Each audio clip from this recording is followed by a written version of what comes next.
Hello friends, let us start chapter number 14 of our class 9 science portion. The chapter name is Natural Resources. Right, so it's a very interesting lesson. We'll get to learn about different type of natural resources and the harmful effects which are being caused by pollution to these natural resources. After that, we'll also learn about the biogeochemical cycles of nature, and then we'll learn about greenhouse effect and also ozone layer depletion. So it's quite a long lesson, but it's a very interesting lesson. We'll get to know a lot of things. Okay, so let's see. When I say a natural resource, so what is resource? Resource is a stock or supply of something useful.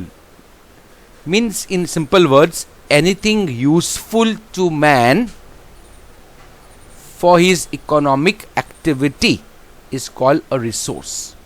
It may be in the form of a stock, means जमीन में वो stock के form में हो जो हम use नहीं करते, या वो supply के form में हो, means हम उसको अभी use कर रहे. But anything which is useful to human beings is a resource. They can be man-made or it can be natural. So there are two types of resource: man-made resources and natural resources.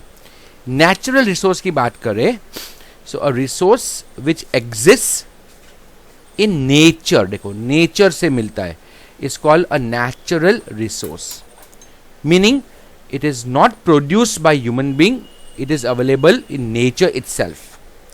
And human beings and other animals depend upon these natural resources for their existence. Which natural resources are present on the earth? So first is air. So the atmosphere, which contains different gases like oxygen, nitrogen, carbon dioxide, they are required for the survival of life on earth. Second natural resource is water. It's called the hydrosphere. So the atmosphere is the air, right? Hydrosphere are all the water bodies of the world. They cover almost 75% of the earth's surface.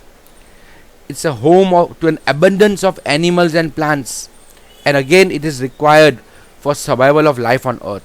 So without hydrosphere, without water, life is not possible. Likewise for air. Land. The upper crust of the earth is called lithosphere. Different kinds of soils are found which are necessary for the growth of plants, and they are home to animals also, and as well as they are home to several vitamins and minerals.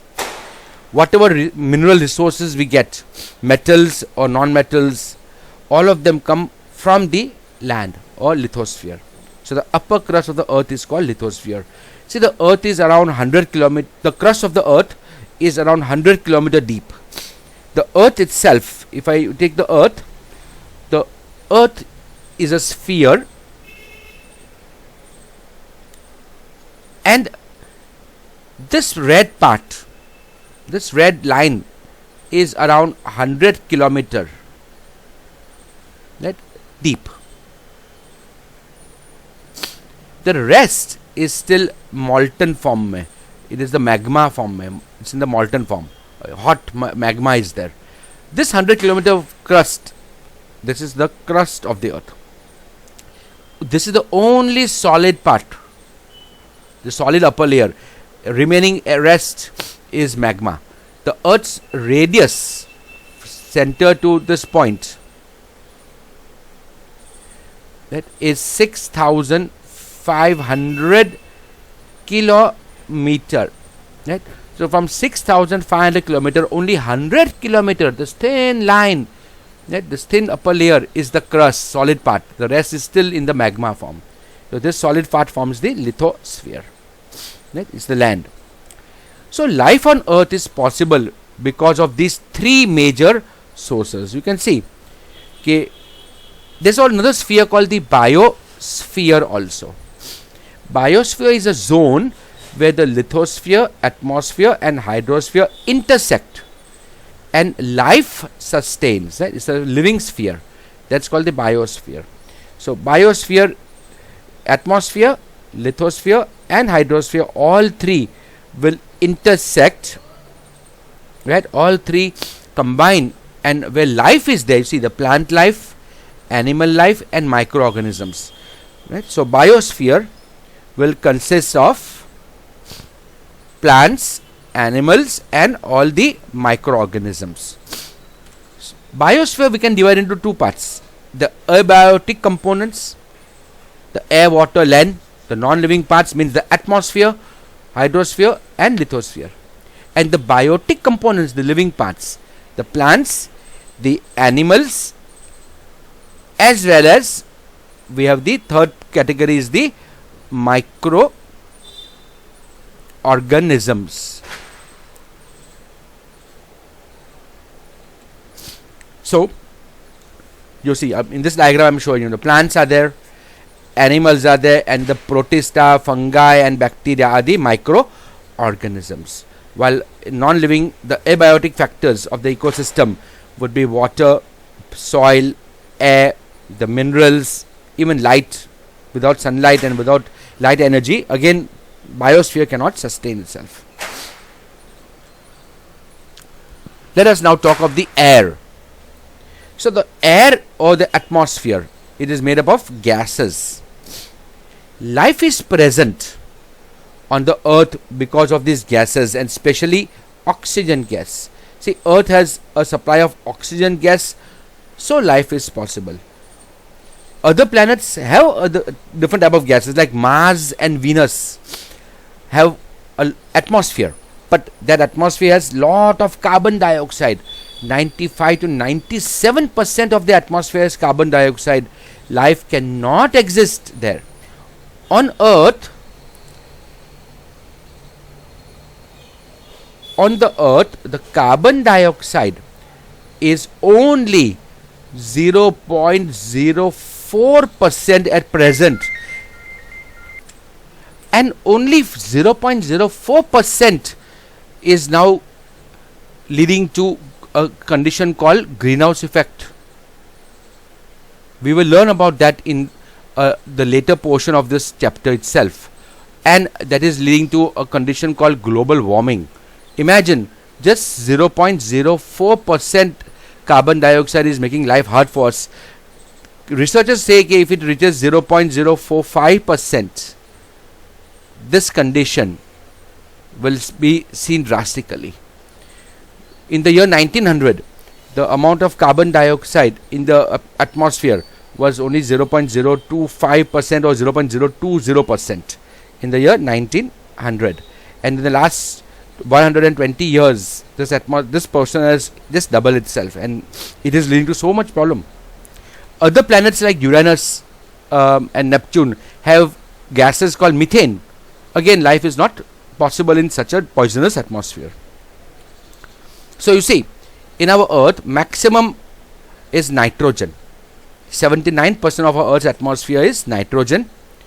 20% is oxygen, and 1% is the other gases. Right? And other gases include carbon dioxide. See, 0.03% was mentioned, but now it has reached around 0.04%. And other gases like argon, even hydrogen, helium, lithium, beryllium, so means all the noble gases and all these other gases combine only to form 1%, and we have water vapor.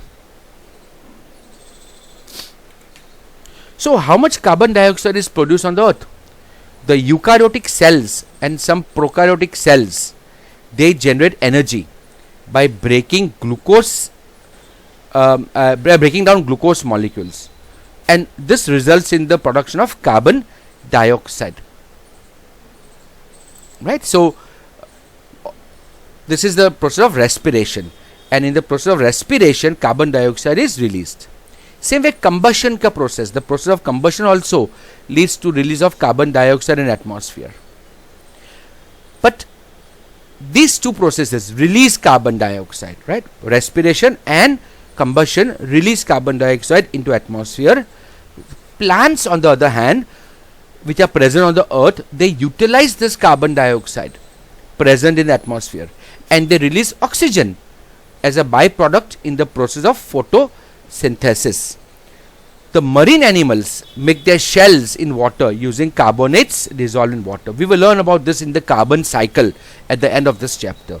So ultimately you see plants, animals and plants, right, undergo respiration.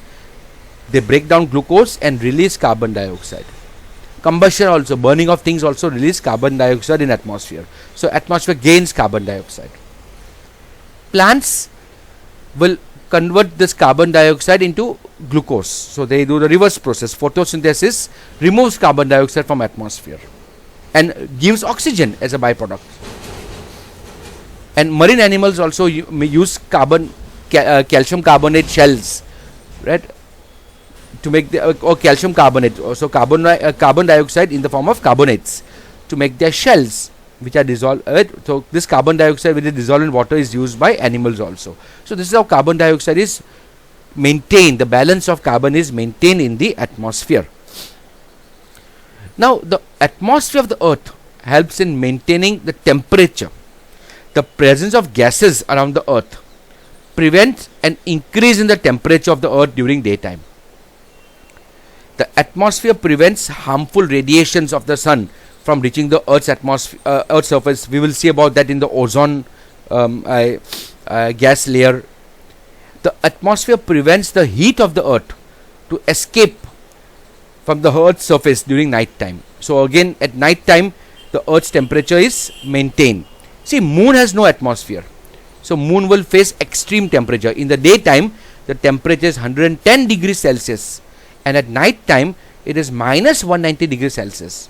It does not happen on earth. Why? Because whatever sun's radiation enter the earth traps some of the heat, right, and it does not allow it to escape. So the day temperature is cool, maintained, and at night also the temperature doesn't fall very low. The temperature is maintained.